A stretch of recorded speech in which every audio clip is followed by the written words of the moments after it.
Movie start होती तो हमें अपोकैलिप्टिक टाइम दिखाया जाता है, यानी आज से हजारों साल पहले इंसानों जैसी नजर आने वाली मॉन्स्टर्स जिन्हें टाइटन्स कहा गया है, उन्होंने पूरी दुनिया को डिस्ट्रॉय कर दिया था और उनसे डरकर इंसानों को अपनी जान बचाने के लिए अपनी ही बनाई गई दीवारों के पीछे सर्वाइव करना पड़ रहा है।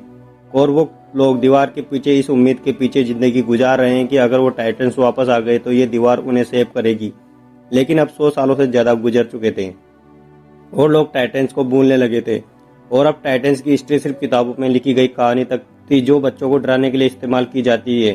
दीवारों के पीछे रहने वाले लोग चाहकर भी उस दीवार को पार करके बाहर नहीं जा सकते थे, क्योंकि गवर्नमेंट ने टाइटन्स के डर से दीवार के पास जाना भी डिसअलाउ किया हुआ था। और इस तरह से लोग बुरी लाइफ यानी मुश्किल में जिंदगी गुजारने पर राजी हो गए और दीवार के अंदर की दुनिया को 3 हिस्सों में डिवाइड किया हुआ था। एरिया नंबर 3 फॉर्मर और वर्कर्स का था जो खेतों में काम करके सरवाइव करते थे। एरिया नंबर 2 इंडस्ट्रियल था जहां पर फैक्ट्रियां लगाई गई थी।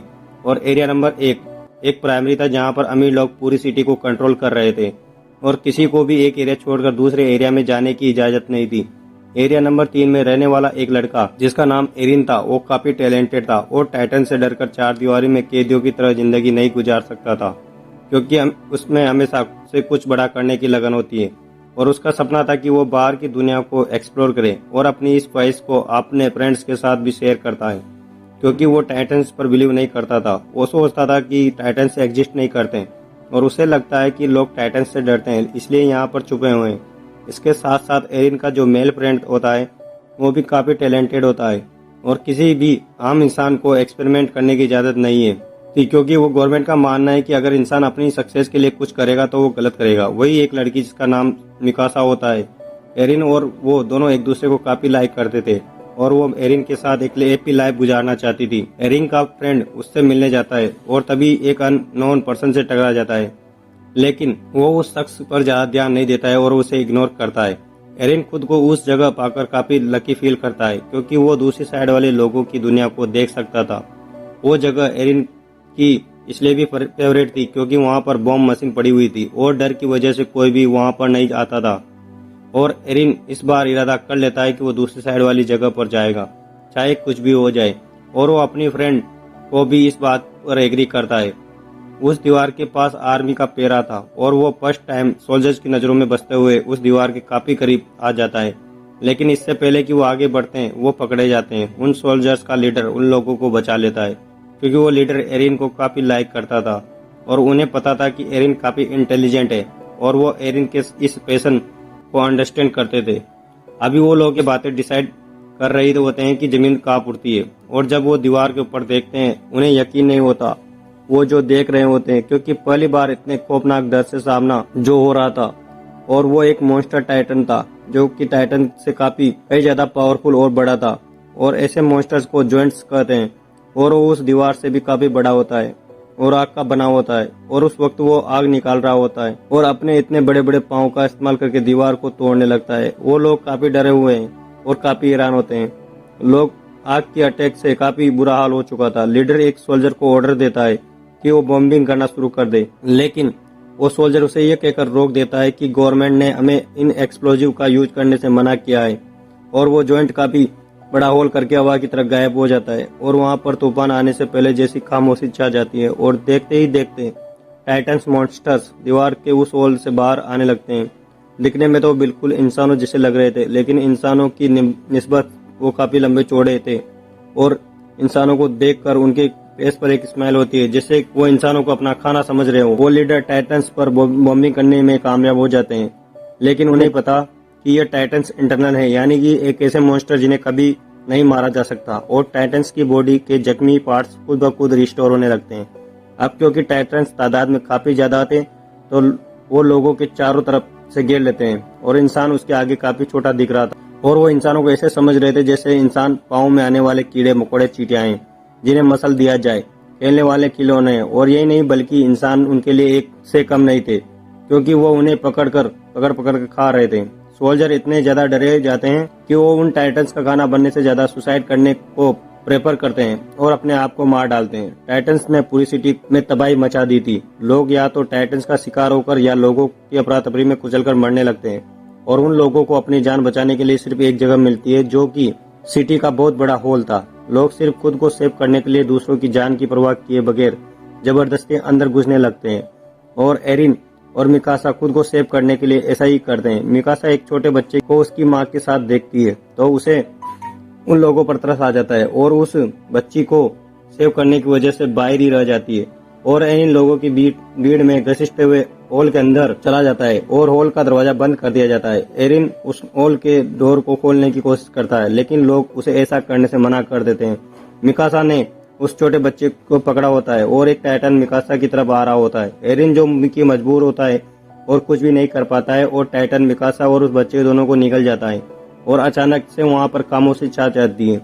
एरिन किसी तरह जबरदस्ती करके उस हॉल से बाहर आ जाता है और वो देखता है कि जिस हॉल में सर्वाइवर्स छुपे हुए हैं टाइटन्स उस हॉल के चारों तरफ से घेरे हुए खड़े हुए हैं और टाइटन्स उस हॉल की छत को तोड़कर लोगों को खाने लगते हैं और तेजी से लोगों का खून बहने लगता है जैसे कि खून की नदी बह रही हो। हालात से तंग आकर एरिन सिटी की तरफ आगे बढ़ जाता है। उसके बाद हम 2 साल बाद को टाइम को देखते हैं जहाँ पर हमें एरिन यानी 2 इंडस्ट्रियल एरिया दिखाया जाता है। ये लोग सेव थे क्योंकि मजबूत दीवार की वजह से जॉइंट के हमले से बच गए और जो लोग पिछले हमले में सर्वाइव थे वो भी यहाँ आकर बस गए क्योंकि एरिया 3 में अभी भी टाइटन्स थे क्योंकि उस एरिया में आने से लोगों की आबादी बढ़ गई तो खाने पीने की किल्लत बढ़ जाती है। लोग भूख की वजह से मरने लगते हैं। अब एरिया 3 के बाकी सर्वाइवर्स के पास बचने के लिए सिर्फ एक ही रास्ता था और वो था अपने एरिया को टाइटन्स से बचाने का, यानी टाइटन्स का मुकाबला करके वो अपने एरिया को बचा सकते थे। टाइटन्स से लड़ने के लिए सोल्जर्स की एक टीम तैयार की जाती है जिनको 2 साल की सख्त ट्रेनिंग दी जाती है। अब इसमें एरिन और उसका फ्रेंड भी पार्टिसिपेट करते हैं क्योंकि मिकासा की मौत का बदला लेना चाहते थे वो लोग। एरिन को मिकासा की मौत पर गिल्ट था, उसने मिकासा को नहीं बचाया। उन लोगों को एक कमांडर लीड कर रहा होता है जिसका नाम कुबाल था। कमांडर को कुबाल प्लान बनाता है कि वो अपने मिशन के लिए रात में अंधेरे में निकलेंगे। उनका मिशन ये था कि एरिया 3 के बड़े हॉल जहाँ पर वो टाइटन्स आए थे उसे ब्लास्ट की मदद से बंद करेंगे। प्लान के अकॉर्डिंग हॉल के ऊपर वाले पार्ट को ब्लास्ट करेंगे जिससे ये कि वो टूटा हुआ मलबा नीचे आ गिरेगा और उससे हॉल बंद हो जाएगा। क्योंकि वो दीवार काफी मजबूत थी तो ब्लास्ट के बावजूद भी टाइटन्स वहां से नहीं आ पाएंगे और अगर वो इस मिशन में सक्सेसफुल हो गए तो उन टाइटन्स को मार सकते हैं। और उन लोगों को आखिरी उम्मीद यही एक्सप्लोजिव था, यानी कि इस मिशन में या तो मार डालेंगे या मारे जाएंगे। वेपन्स हेड सब सोल्जर को अपने बनाए गए खास न्यू वेपन के बारे में बताते हैं जिसकी मदद से वो हवा में उड़ सकते हैं क्योंकि उन्हें पता चल चुका था कि टाइटन्स की नेक पर अटैक करने से उन्हें मारा जा सकता है और वो टाइटन्स दोबारा जिंदा भी नहीं होंगे। प्लान के मुताबिक वो अंधेरे रात में मिशन के लिए निकल जाते हैं लेकिन अपने टारगेट तक पहुंचने से पहले ही उन्हें रास्ते में कुछ अजीब फील होता है और वो लोग चेक करने के लिए जाते हैं कि आखिर क्या गड़बड़ है। वो समझते हैं कि वो सिर्फ काउस की आवाज है। जब उन्हें रियलाइज होता है कि सब ओके है तो वो चल पड़ते हैं। फिर एक लेडी को किसी छोटे बच्चे की रोने की आवाज सुनाई देती है और वो सोचती कि बच्चा मुसीबत में है और उसे हेल्प की लिए जरूरत है और वो उसकी हेल्प करने के लिए आगे चेक करने के लिए जाती है। एरिन भी उसके पीछे पीछे जाता है। जब उन्हें बच्चा मिल जाता है तो वो देखते हैं कि ये टाइटन का बच्चा और वो जॉइंट बच्चा उन्हें पकड़ने की कोशिश करता है और नीचे गिर जाता है और नीचे गिरते ही वो जोरों से रोने लगता है। उसकी आवाज सुनकर सब टाइटन जाग जाते हैं और उधर आने लगते हैं और उन लोगों को घेर लेते हैं। और अब वो लोग काफी बड़ी मुश्किल में फंस चुके थे क्योंकि उनका सेल्फिश कमांडर कुबाल उन्हें इस मुसीबत से छोड़कर वेपन्स वाली गाड़ियां लेकर वहां से भाग चुका था। एरिन की फ्रेंड को टाइटन्स पकड़ लेते हैं लेकिन वो दूसरा सोल्जर आके उसे बचा लेता है और अब वो लोग पूरी तरह से टाइटन से गिर चुके थे और अचानक से वहां पर टैलेंटेड टाइटन्स का शिकारी सिक्स सिग्मा वहां पर आ जाता है और उसे तकरीबन 10 से 15 टाइटन्स को मार डालता है। और सिकिसिम के साथ एक और बहादुर सोल्जर थी और वो भी थी मिकासा। हाँ, वो जिंदा थी। दोनों मिलकर बहादुर से अपने फास्ट वेपन्स का यूज करके टाइटन्स को मार डालते हैं। टाइटन्स को मारने के बाद वो अपने टारगेट यानी दीवार को के उस हॉल के पास जाते हैं। लेकिन हैरत की बात यह थी कि मिकासा एरिन को भी फीलिंग्स नहीं दिखा रही थी क्योंकि उस इंसिडेंट के बाद वो सिर्फ अपना बदला लेना चाहती थी।